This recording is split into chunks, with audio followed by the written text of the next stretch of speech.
बिस्मिल्लाहिर्रहमानिर्रहीम। अस्सलामुअलैकुम। मैं हूं अली असगर और आप देख रहे हैं मेरा यूट्यूब चैनल। इसराइल का ईरान पर मिसाइल हमला, एयरपोर्ट्स बंद हो गए और हालात कशीदा। इस वीडियो में हम इसी के मुतालिक बात करेंगे। नाज़रीन करम, 1 अप्रैल को दमिश्क में ईरानी सफारतखाने को निशाना बनाया गया था, जहां पर ईरान के 12 के करीब लोग शहीद हो गए थे। और अहम बात यह थी कि इसमें ईरान के मिलिट्री ऑफिशियल भी शामिल थे। तो नाज़रीन करम, इस हमले के बाद ईरान की जानब से ये ऐलान किया गया था कि ईरान भरपूर अंदाज में इसका जवाब देगा। और फिर नाज़रीन करम, यह भी खबरें सामने आई थी कि ईरान ने मुख्तलिफ ममालिक को यह पैगाम भेज दिया था कि ईरान किस तरह का हमला इसराइल पर करने जा रहा है। और फिर नाज़रीन करम, 1 हफ्ता पहले ईरान की जानब से ड्रोन और मिसाइल इसराइल पर फेंके गए। और नाज़रीन करम, ये तारीख में पहली बार हुआ था कि ईरान ने अपनी सरजमीन से इसराइल पर हमला किया था। और नाज़रीन करम, मीडिया पर यह भी खबरें सामने आई थी कि ईरानी हमले में इसराइल की जो सबसे बड़ी जंगी बेस है उसको भी निशाना बनाया गया है और वहाँ पर नुकसान भी हुआ है। अब ज़ाहिर है कि नाज़रीन करम, ये बात इसराइल को हजम नहीं हुई थी कि ईरान ने अपनी सरजमीन से यह हमला क्यों किया है। तो इसके बाद इसराइल की जानब से भी यह ऐलान किया गया था कि इसराइल इसका बदला लेगा। और मुसलसल इसराइली मीडिया इस बात का दावा कर रहा था कि इसराइल की जानब से तैयारी मुकम्मल कर ली गई है और ईरान पर हमला किया जाएगा। जबकि दूसरी जानब ईरान ने कहा था कि इस बार तो हमने सिर्फ वार्निंग देने के लिए हमला किया था, अगर इस बार इसराइल की जानब से ईरानी हदूद की खिलाफ वर्जी की गई तो फिर ईरान भरपूर ताकत से जवाब देगा।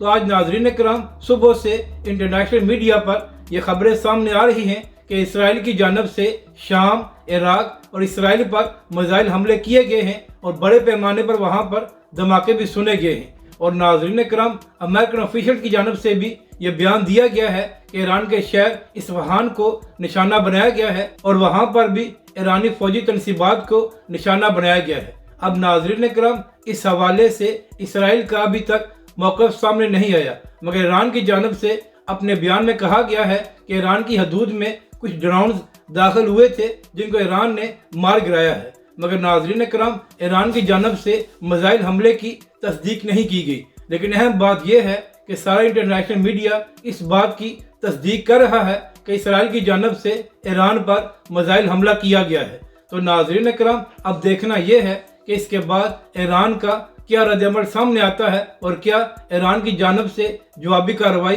की जाती है या नहीं। मगर नाज़रीन करम, अमेरिका समेत तमाम बड़ी ताकतें ईरान और इसराइल से ये कह रही हैं कि दोनों मुल्क ही तहम्मुल मजाजी से काम लें ताकि हालात मजीद कशीदा ना हों। मगर नाज़रीन करम, अहम बात यह है कि पहले इसराइल की जानब से ईरानी सफारतखाने को निशाना बनाया गया था, जिसके बाद ईरान ने उसका बदला लेने के लिए हमला किया था। यही वजह है कि पाकिस्तान समेत बहुत से ममालिक ने यह जवाब दिया था कि ईरान की जानब से जो हमला किया गया वो ईरान का जायज़ हक बनता था। मगर नाज़रीन करम, अब एक बार फिर इसराइल की जानब से ईरान पर एक और हमला किया गया है। तो अब देखना यह है कि इसके बाद ईरान का क्या रद्द-ए-अमल सामने आता है, क्योंकि नाज़रीन करम, चंद दिन पहले ईरान की जानब से यह कहा गया था कि अब अगर इसराइल की जानब से ईरान पर हमला किया गया तो फिर ईरान मुकम्मल ताकत के साथ जवाब देगा। तो अब नाज़रीन करम, देखना यह है कि इसराइली हमले के बाद हालात किस तरफ जाते हैं। मगर नाज़रीन करम, यह सब कुछ होने के बावजूद फ़लस्तीन में इसराइली मुज़ालिम जारी हैं और अब तक 35,000 से ज़ायद फ़लस्तीनी शहीद हो चुके हैं। और नाज़रीन करम, अहम बात यह है कि 14,000 से ज़ायद बच्चे भी वहाँ पर शहीद हुए हैं। मगर नाज़रीन करम, अफसोस की बात है कि तमाम मुस्लिम ममालिक और बड़ी बड़ी आलमी ताकतें खामोश बैठकर तमाशा देख रही हैं और कोई भी इसराइल के मुज़ालिम को बंद नहीं करा रहा। तो नाज़रीन करम, अब देखना यह है कि जो कुछ इसराइल ने आज किया है इसके बाद हालात किस तरफ जाते हैं। मगर नाज़रीन करम, तमाम आलमी ताकतें दोनों ममालिक से ये कह रही हैं कि तहम्मुल मजाजी से काम लें ताकि हालात मज़ीद कशीदा ना हों। अगर आपको ये वीडियो अच्छी लगे तो इसे लाइक और शेयर ज़रूर करें और हमारे इस चैनल को भी सब्सक्राइब करें।